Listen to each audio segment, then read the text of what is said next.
timber. 3, 2, 1, go! Go over to your left, you've got Tristan Van Beek and Ben Carlson up against Caleb Graves and Maddie Slingerland. An interesting matchup for Maddie and Caleb, as one is a lefty, one is a righty. So there may be a little bit of negotiation when Caleb gets down off this block. Doing a handy job opening up the front side of this log. Tristan Van Beek, a little bit of sag to that board. Normally we're like, it's your bottom board, you're not that worried, you can fix it when you get to the top. But you are now not only at the bottom, but you're also at the top simultaneously. Yeah, you got to be ready to spend some time on that board, get comfortable on there, and make sure you're in a good swinging position. Christian won the Springboard chop yesterday. He's one of our best. And you can see these guys boring in those last hits. When they hit the ground, next athlete can jump in. They're basically even moving into the back half of this block. I wasn't watching over on stand number 1, but stand number 3 was very smooth in that transition.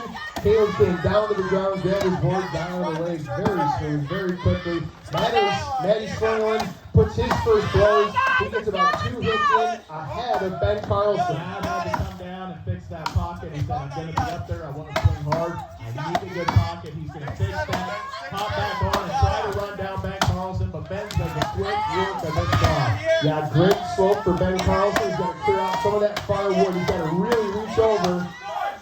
There it is. Ooh, almost got a second act. Maddie is up and going to work now.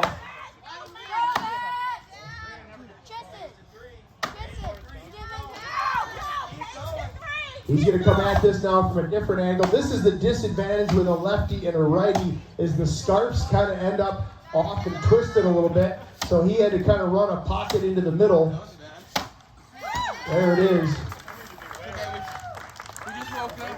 So this is not Stand to your timber.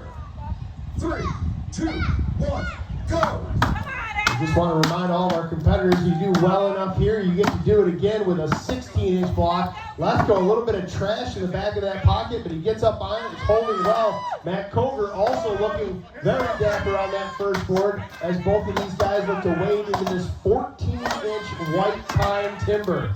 You can see that moisture splash out of that log. A lot of people get confused, think we cut dry timber. You want the moisture in the log, it's lubrication for the axe, the wood cuts better. These logs were just turned a few weeks ago. There, Adam just did a beautiful job rolling the nose of the axe around to try to clear that front wood. A little noise of frustration from Adam Lesko, though, as he kind of ducked one hit in there. The rest of it was flawless, though. Here goes Jason Lentz up on his board. Jason notices how short the front side of that log is from Matt Coger. Matt barely cut any of the front side of that log. I think Jason's actually ended up cutting about 3/4 of that block up there. All right, Alex is laying waste to this block as well. Wiggle down off 4, and it's off. Jason, you think your partner would come over and help you there, but Matt just decides to watch Jason struggle. Stand to your timber. 3, 2, 1, go!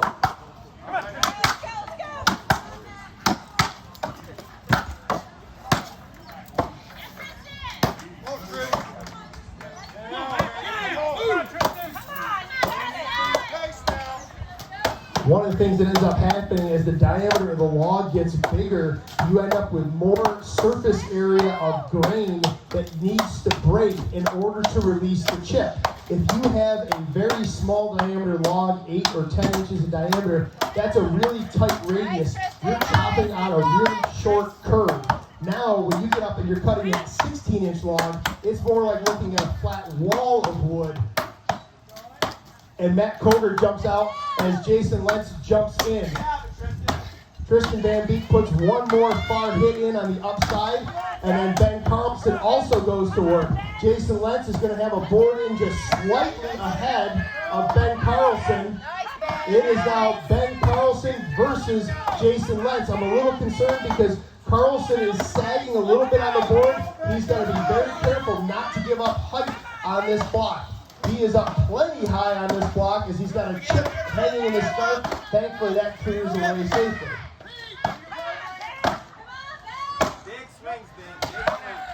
Few fibers on the very far side as Jason Lentz finishes off the block, making Team Jason Lentz and Team Matt Koger the champions of the two-person one-board butcher block springboard. Only in the mind of Scooter Koger does such insanity exist. Nice finish from Team Van Beek and Carlson, as Ben points out the